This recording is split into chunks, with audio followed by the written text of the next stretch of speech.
I started meeting with pilots, and pilots were very upset because they kept running into these drones and other aircraft that they were really worried that they would crash into.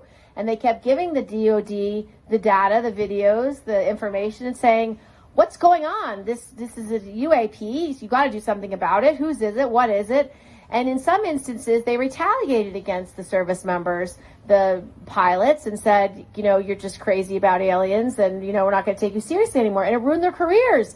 Well, I was chair of the personnel subcommittee, and I said, that's not acceptable. These are men and women who are serving bravely for our country, and they're just reporting what they see. You need to look at it and analyze it and figure out whose it is. Well, we set up the office 3 years ago, and we fully funded it in the defense bill. And this is fascinating because we don't know who's making these types of aircraft. I'm sure some of it's China. I'm sure some of it's Russia, and I'm sure some of it's Iran. They are at the forefront of drone technology. We already know one weather balloon was Chinese, and they're spying. They're spying on our bases, on our nuclear sites, and overhead.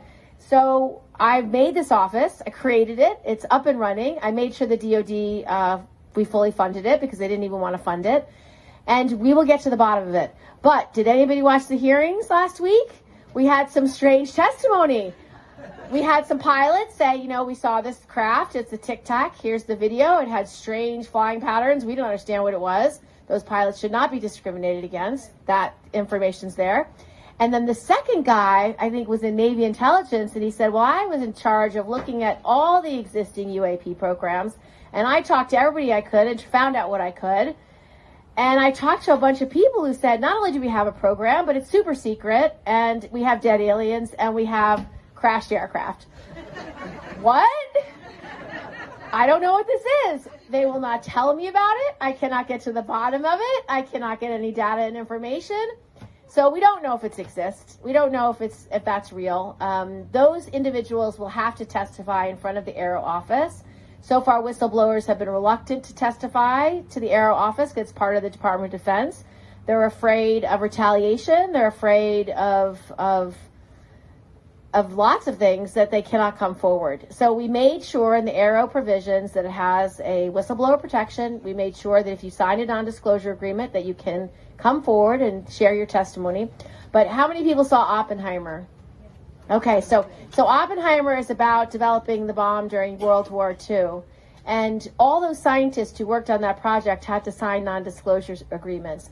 And what I've heard about those non-disclosure agreements is that because it was wartime, it had provisions that said, including if you disclose under penalty of death. And so the big worry is that people who sign non-disclosure agreements to work on any type of program for the military, that it had language in there that made them think that that was true. So there's a lot of fear. And so I don't know if we'll ever get to the bottom of it. I don't know if we'll ever get the information about special access programs that are need to know only, that Congress is not read in on. I'm trying to get to the bottom of it. I put a provision in the defense bill this year that said you can't fund any special access programs if you don't come through Congress. So that's one push.